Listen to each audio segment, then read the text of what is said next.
This is the story of a land that Mao claimed to liberate, and the people who paid for that lie in blood. A story of monks dragged from temples, families fleeing over the Himalayas, and an uprising crushed under the weight of an empire. In 1959, Tibet rose, not for conquest, but for survival. Tonight, in Dictators Files, we open the case of the Tibet Uprising and the empire Mao built on shattered lives. 1950, Tibet was isolated, fragile, and unprepared for the world that was coming. When Mao Zedong ordered the People's Liberation Army into Chamdo, the message was not spoken. It was marched across the mountains. Tibet would be absorbed, with or without consent. Historian Tsering Shakya describes those early days as a quiet land suddenly confronted by an empire in uniform. The PLA advanced with overwhelming force, and Tibetan resistance, brave but small, collapsed within weeks. Beijing called it peaceful liberation. Tibetans called it something else, a surrender signed under a gun. The agreement promised autonomy, religious freedom, and protection of the Dalai Lama's authority. But the promises were political smoke. Behind them came PLA garrisons, party cadres, ideological instructors, and the first wave of reforms that would break centuries of Tibetan life. There is a memory recorded in exile archives, a monk from Chamdo who watched the PLA enter his monastery courtyard. The soldiers didn't speak. They just walked between prayer wheels, past the chanting hall, into the ancient heart of Tibetan religion, as if it were nothing but empty space. He said later, "In that moment, I understood we were no longer free." Throughout the 1950s, Beijing insisted Tibet's traditions would be respected. But the pattern was always the same. First came the officials, then the meetings, then the accusations, feudal, superstitious, reactionary. Monasteries were told to modernize, villagers told to reform. Land surveys began, the first step towards socialist transformation. Fear spread quietly, like smoke slipping under doors. By 1956, it was clear. The agreement was a trap. Autonomy was an illusion, and the PLA was not leaving. Shakya writes that this period created a pressure that tightened year by year until resistance became inevitable. Tibet was being remade, not through persuasion, but through occupation, and the quiet crack running through Tibetan society was about to split open. By the mid-1950s, Tibet had learned the truth. Mao Zedong had not come to liberate them. He had come to break them. Historian Melvyn Goldstein writes that Mao saw Tibet not as a people, but as a frontier to be transformed through revolution. Religion, culture, hierarchy, all of it was an obstacle, and obstacles, in Mao's world, were to be crushed. At first the changes were quiet, a new office here, a political meeting there, PLA patrols on the streets at night. Then the pressure tightened. Monasteries labeled centers of feudal poison, monks forced into ideological classes, landowners summoned for investigation, families told to inform on neighbors, people vanished, not in crowds, one by one, a merchant taken at dawn, a monk after evening prayers, a farmer who spoke too loudly at a meeting. Lhasa learned to whisper. One eyewitness account describes a house on the Barkor circuit, a family that supported the Dalai Lama, quietly, privately. One night PLA trucks arrived. Soldiers walked in. No shouting, no trial. Just a mother crying into her sleeve as her eldest son was pushed into the truck. He never returned. Neighbors said nothing. Speaking meant joining him in the dark. Mao's ideology flowed into Tibet like a poison. Religion is a chain. Monasteries enslave the people. The masses must be liberated through struggle. To Mao, Tibetan identity was not a culture. It was a problem. Goldstein writes that Beijing's goal was clear: reshape Tibetan society with or without Tibetan consent, and without consent became the reality. By 1957, Lhasa felt different. Prayer flags disappeared. Monks avoided walking in groups. PLA checkpoints appeared at temple gates. Political meetings replaced religious festivals. People carried fear the way they once carried prayer beads. Tibetans did not yet speak of rebellion, but they spoke of something else. Mao will not stop. They were right. The dictator in Beijing wanted a new Tibet, one remade in his image, one cleansed of resistance. And the pressure he unleashed was pushing the entire nation toward an explosion. March 1959. Lhasa was a city holding its breath. For years the pressure had built. Monasteries monitored, villagers interrogated, PLA units tightening their grip street by street. But the spark came from one decision, issued by Mao's commanders with cold precision. On March 9, 1959, PLA officers delivered a message to the Dalai Lama. He must attend a cultural performance at their military headquarters. But there was a condition. He must come alone. No bodyguards, no officials, no armed escorts. Historian Tsering Shakya writes that Tibetans instantly recognized the trap behind the polite language. Regimes like Mao's don't make polite requests. They make demands wrapped in ceremony. And everyone in Lhasa knew what it looked like when Mao wanted to remove a leader. Word spread through the city like fire. They will kidnap him. They will take him to Beijing. He will never return. Thousands gathered outside the Norbulingka Palace. They stood day and night, forming a human shield around their spiritual leader. Mothers with infants. Old men leaning on staffs. Young monks gripping prayer beads like weapons. One woman, whose testimony survives in exile archives, said, "We were not protesting, we were protecting." When Mao heard the Dalai Lama refuse to go, his response was predictable, cold, and ruthless. Historian Patrick French notes that Mao believed Tibetan loyalty to the Dalai Lama was a political obstacle that must be eliminated.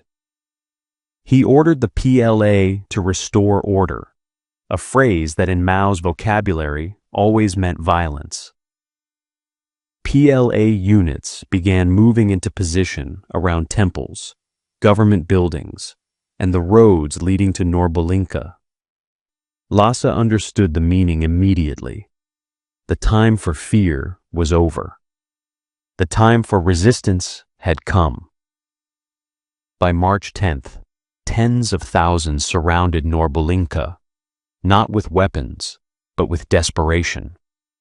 They carried nothing except the belief that the Dalai Lama must not fall into Mao's hands. A monk who stood in the crowd later said, "It felt like standing in front of a storm. You knew it would kill you, but you couldn't move." The atmosphere was electric, charged with terror and devotion. The crowd did not disperse. They tightened their formation. The Dalai Lama was still inside the palace, watching his people risk everything for him. and Mao's forces were preparing to strike. The spark had ignited.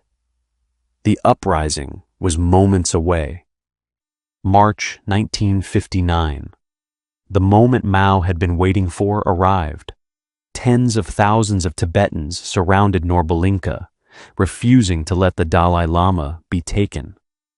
To Mao, this was rebellion, and rebellion had only one answer in his system: crush it, publicly, completely, without hesitation. Historian Tsering Shakya writes bluntly, Mao did not tolerate divided loyalty.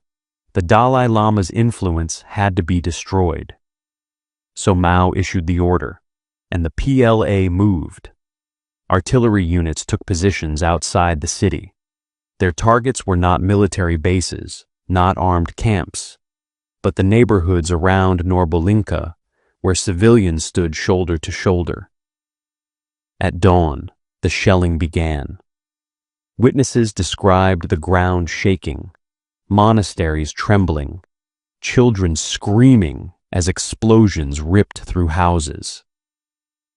One monk who survived said, "It felt as if the sky was falling on us. We had no weapons, just prayers."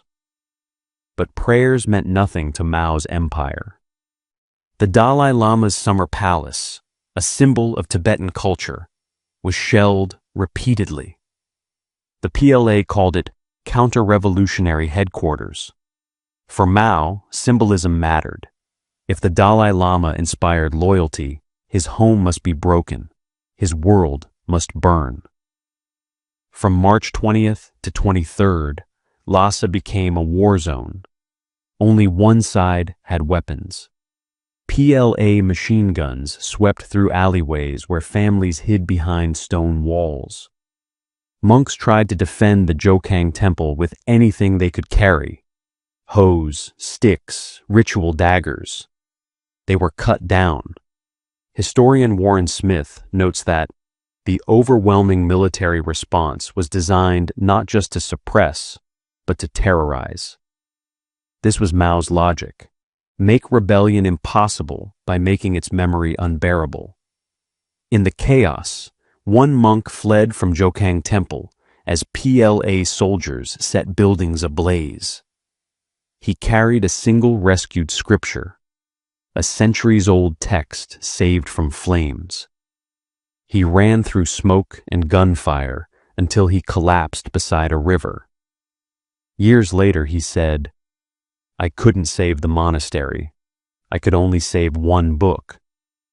That book became his entire monastery. By March 23rd, the uprising was crushed. Bodies lay in courtyards, on rooftops, in the streets where people once traded and prayed. Beijing claimed only a few hundred casualties. Tibetan sources say thousands died in 3 days. Shakya calls it the moment Tibet was broken. But Mao's campaign was not finished. Not yet. The uprising was crushed, but the Dalai Lama was still alive, and that meant the battle would move to the mountains. March 17th, 1959. Night. Norbulingka surrounded, artillery smashing the city behind its walls. The Dalai Lama, 23 years old, was trapped inside a palace turning to rubble. Mao's forces advanced from every direction. Beijing wanted him alive, or captured, or silenced forever. Historian Melvyn Goldstein writes that the Dalai Lama faced the most dangerous night of his life. Every moment of hesitation could mean arrest or death. So the decision was made.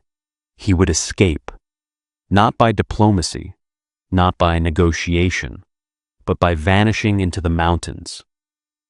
To avoid detection, the Dalai Lama changed his robes, from a spiritual leader to an ordinary soldier. It was symbolic. The protector of Tibet escaping into the dark as a man without a rank. He left Norbulingka quietly, moving under blackout conditions, guided by trusted bodyguards who expected to die that night. The escape route cut dangerously close to People's Liberation Army patrols. Searchlights swept the terrain. Machine guns rattled in the distance. Every step forward was a step between life and capture. One guard later told interviewers, "I was certain we were walking into gunfire, but we walked anyway." Once outside Lhasa, the group began the real journey across the world's highest mountains: snow, thin air, treacherous cliffs. Historian Tsering Shakya notes that, for many Tibetans, escape was as deadly as staying behind. But staying behind meant Mao's hands. One testimony from exile archives describes a mother with a small child following the refugee trail. Her feet bleeding, her child starving. Chinese patrols close behind. When she reached the Indian border, she collapsed. Her child survived. She said later, "I did not escape for myself. I escaped so my child would not grow up afraid." Her story was one of thousands. The Dalai Lama and his party traveled for 13 days, hiding during daylight, moving at night, guided by monks and soldiers who risked everything. Behind them, Mao's forces searched relentlessly. Ahead of them, the mountains offered no mercy. On March 31st, 1959, the Dalai Lama crossed into India, exhausted, starving, alive. Mao had lost the figure he most wanted to control. Tibet had lost its spiritual and political leader, but kept its symbol of resistance. Goldstein writes, his escape ensured that Tibetan identity would survive outside Mao's reach. The battle for Lhasa was over, but the fate of Tibet was only beginning to unfold under Mao's iron rule. After the uprising collapsed and the Dalai Lama escaped, Mao no longer needed restraint. Tibet had resisted his rule. Now he would teach it what defiance costs. Historian Warren Smith describes the aftermath as a campaign of political revenge carried out with military efficiency. The PLA swept across Lhasa not to restore order, but to crush identity. Monasteries had stood for centuries, centers of faith, learning, medicine, memory. To Mao, they were feudal fortresses that bred loyalty to someone other than the party. So they were emptied, looted, dismantled. Some converted into barracks, some into prisons, some simply blasted apart. Monks were forced to strip off their robes, declare allegiance to Mao, or face punishment. One monk recalled, "They said we must love the party more than the Buddha. We said nothing, so they beat us." After March 1959, thousands were rounded up in Lhasa alone. Not just rebels, but anyone suspected of sympathy. Teachers, merchants, former officials, pilgrims who happened to be in the wrong neighborhood. Smith notes that many prisoners were taken away to labor camps from which few returned. Families searched in silence. Asking questions was dangerous. Waiting was endless. Beijing announced a new era of democracy. In reality, it meant seizing land from Tibetan families, forced collectivization, public struggle sessions, widespread executions, religious restrictions tightening like a fist. A farmer from Shigatse recalled, "We were told we were free now, but we had less than before. Even our words were taken. Prayer gatherings banned, scriptures confiscated, travel permits required even within villages, political slogans painted over sacred sites. Tibet did not feel conquered. It felt erased. Historian Tsering Shakya writes, "The goal was not merely to control Tibet, but to transform it into something unrecognizable." Beijing never released official numbers. Tibetan sources estimate tens of thousands killed or imprisoned in the first 2 years after the uprising. The number doesn't matter for dictatorships. The message does. Defiance ends in blood. Obedience ends in silence. By the early 1960s, Tibet was under total control. The Dalai Lama was in exile. The monasteries were crippled. The people were watched, corrected, re-educated. And above it all, one reality loomed. Mao had conquered Tibet, not for liberation, but for domination. 1959 did not end in Lhasa. It echoed through decades, through generations, through every monastery rebuilt in exile, and every village rebuilt under surveillance. Historian Tsering Shakya writes that the uprising became a wound that never closed, not in Tibet, not in Beijing, not in the conscience of those who survived. When the Dalai Lama reached India, he did not simply escape. He rebuilt a government in exile, schools for refugee children, monastic institutions carrying ancient texts saved from the fire. Tibetan identity survived. Not because Mao allowed it, but because tens of thousands fled through snow and death to keep it alive. Under Mao's rule, Tibetans didn't raise banners or march in the streets. They did something more dangerous. They remembered. They whispered prayers in secret, passed stories quietly to their children, kept the names of the dead alive in family shrines. Smith writes that memory became Tibet's last rebellion. The PLA could destroy temples. It could break statues. It could rewrite textbooks. But it could not erase what people carried in silence. Beijing declared Tibet liberated, stabilized, unified. The truth was simpler. Tibet had been punished into silence. Mao got his empire, but the cost was a scar so deep it still bleeds today. Every protest in modern Tibet, every self-immolation, every banned photograph, every quiet act of defiance comes from one source.